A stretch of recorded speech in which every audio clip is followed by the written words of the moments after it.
एक छोटे से गांव में, जहां की सड़कें अब भी मिट्टी की थीं और घर कच्चे, वहां रहती थी एक लड़की।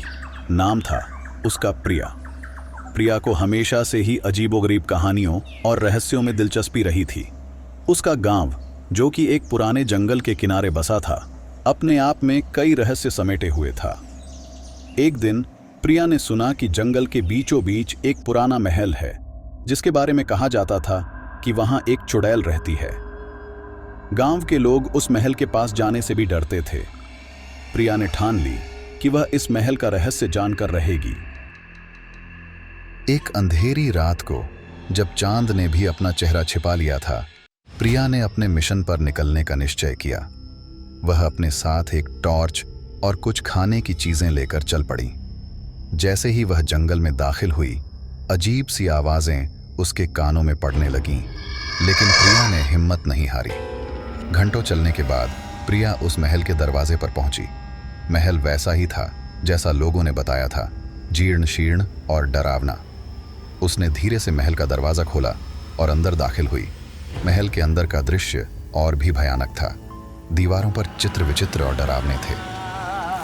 प्रिया ने गहरी सांस ली और महल के अंदर और गहराई में जाने लगी। तभी उसे महसूस हुआ कि कोई उसका पीछा कर रहा है। वह पलटी, लेकिन वहां कोई नहीं था। उसके कदमों की आवाज उस खामोशी में और भी डरावनी लग रही थी। अचानक एक ठंडी हवा ने प्रिया को छुआ और उसे एक बंद कमरे की ओर खींच लिया। कमरे में प्रवेश करते ही उसने देखा कि एक आकृति एक कोने में बैठी है। प्रिया ने टॉर्च की रोशनी उस पर डाली और उसे जो दिखाई दिया, उसे देखकर उसकी चीख निकल गई।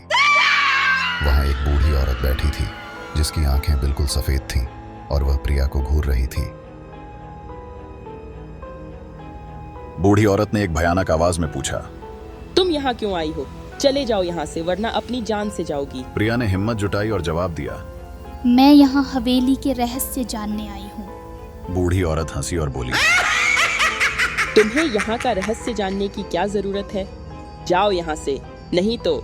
इससे पहले कि वह अपनी बात पूरी कर पाती, प्रिया ने देखा कि कमरे के दूसरे कोने में कुछ चमक रहा है। वह उस ओर बढ़ी और वहां उसे एक पुरानी डायरी मिली। जैसे ही उसने डायरी खोली, बूढ़ी औरत गायब हो गई। डायरी में लिखा था कि यह महल कभी एक शक्तिशाली चुड़ैल का था, जिसे गांव वालों ने मिलकर तबाह कर दिया था, लेकिन उसने मरने से पहले श्राप दिया था कि वह एक दिन वापस आएगी। प्रिया ने डायरी बंद की और महल से भागने लगी।